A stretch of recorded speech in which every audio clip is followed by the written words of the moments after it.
Good afternoon, everyone. It's Corinne here, Managing Director of Ethical Sales. It's time for my Thursday top tips, and today I wanted to talk to you about generating retail sales for your business, because we've been working with a couple of clients recently on helping them to understand the current retail landscape and also help them shape their retail strategy, including making approaches to the right retailers. So I just wanted to share with you a couple of thoughts. One, I want to talk about the retail landscape as it is right now and what's happening in the space and some things to think about. And then secondly, I wanted to talk briefly about your own retail strategy and how you might want to approach that in the next few months as a natural, organic or green business. So first of all, the retail landscape as it stands right now.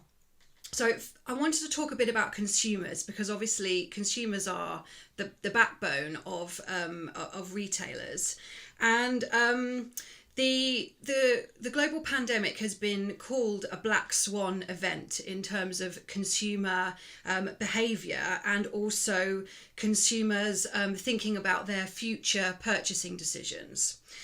And the reason for that is because it's been such an unprecedented situation that's gone on. It has really affected everybody, as I'm sure it has you and me, and our own decisions and our own thoughts about what we're going to do when we come out of the pandemic and how we're going to be spending our leisure time.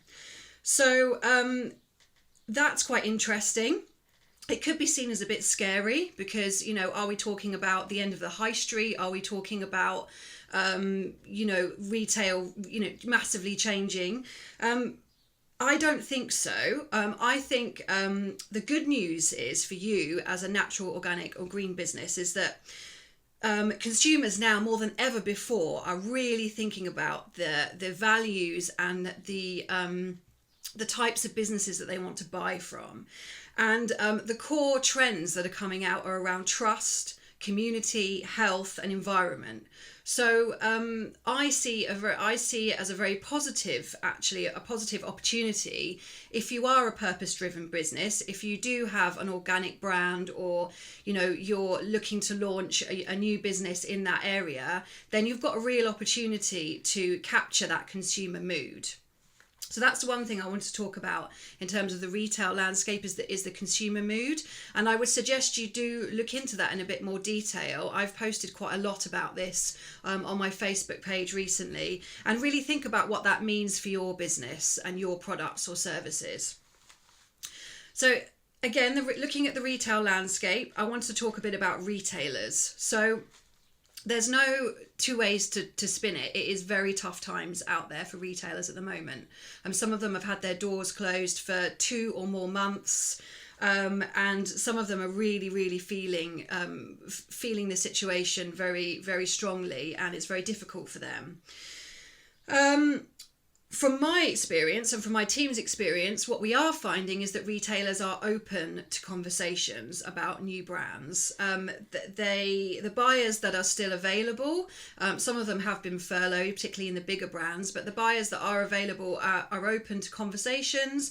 They're open to looking at new products, which is positive, I think. And we've also got to think about what those retailers are going to have to do in the next few months to bring customers in, and that is provide something new and interesting and exciting for their customers. So if you can offer that and you're solving a problem that a customer might have right now around trust, community, environment or health, then you probably will have some success in reaching out to buyers at this time.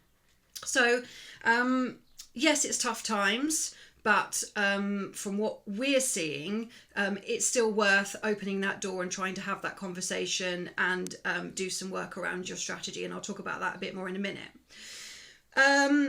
Some retailers are doing really well. So obviously, if you're in the health and wellness space, if you're in food, then some retailers are doing well. And that means that they've got a real challenge with how they're going to meet that demand. we've found that the smaller ones, unfortunately, are the ones that have been hit hardest, and also the retailers that haven't got a strong online presence. So if a retailer has got this dual approach where they've got bricks and mortar but they've also got an online store, then they're doing okay. But those stores that didn't have that initially and are now trying to build something up quickly, they're finding that pretty challenging, as you can imagine. So that's just a little bit about the retail landscape as it stands now. I've obviously got a lot more I could talk about if I knew a bit more about your own business, but hopefully that gives you some food for thought. Secondly, I wanted to talk a bit about your own retail strategy, because this is something that I've come up against a lot with my clients, and that is looking at whether your retail strategy is proactive or reactive. Now, when I talk about being reactive, I mean that what a lot of businesses seem to do is kind of wait for the retailers to approach them and reply to incoming inquiries and interest, and then slowly they build up a bank of retailers that way. If you're proactive, then you are actually going out there and making those strategic and sort of targeted approaches to the retailer that you think best fits your business. Now, I would always go for the latter option, and I'll explain why in a minute. So I just want to give you an example of something that happens quite a lot. So imagine a trade show, and I know it's quite difficult right now because we haven't got any trade shows to go to, but imagine you're going to a trade show and you're looking at approaching having conversations with as many buyers as possible. Now that's brilliant. So you have all these great conversations and you generate all this new business from that trade show. In the next 6 months to a year, you rely on the results of that show basically to fill up your retail book. Now that's great. That's a great strategy, particularly if you're a new brand. But at some point, you need to look at your retailer mix and really appraise that and think, well, are they really the right fit for my business? And are they really helping me be a profitable business as well? I've done some work with a client on this recently, and it was very interesting because we actually were able to uncover that there were only a handful of retailers that were genuinely working well for that client, and a lot of others that were taking a lot of time and effort and not necessarily yielding the results that they needed. So my question to you would be, how proactive are you being in going out for retailers, and how can you get the most out of the retail relationships that you currently have? And have you spent some time recently looking at which retailers are really working for you, and who are your kind of top 5 or top 10 that you want to keep very close and really focus on building that relationship with, because they are the ones that are, really bringing in the money basically. Another thing that's worth thinking about, and this is particularly if you're a business that's new to this, so let's say you haven't got any retail relationships at the moment, is can you create some criteria for what that ideal retailer would look like? So it might be, an independent gift shop is your perfect retailer because that's where your customer is, or it might be a multi-site yoga chain with a shop front. It's really worth doing that and creating a kind of picture of what that ideal retailer would look like, and then going out and seeing if you can build a list of examples of that type and make approaches to them.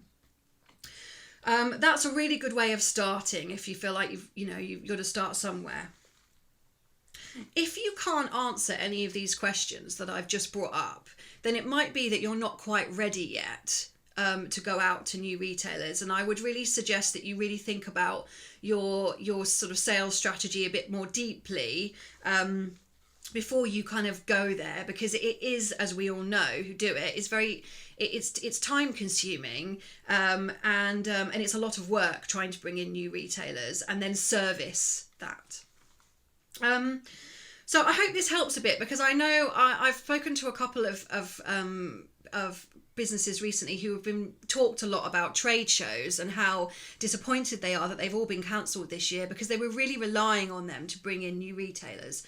And I wanted to sort of talk to you about how you might be able to do that in a slightly different way this year, because the last thing any of you want to do is wait another year before you start making those approaches and building those relationships. So my advice to you would be, don't wait. Really think now about how you can get the ball rolling.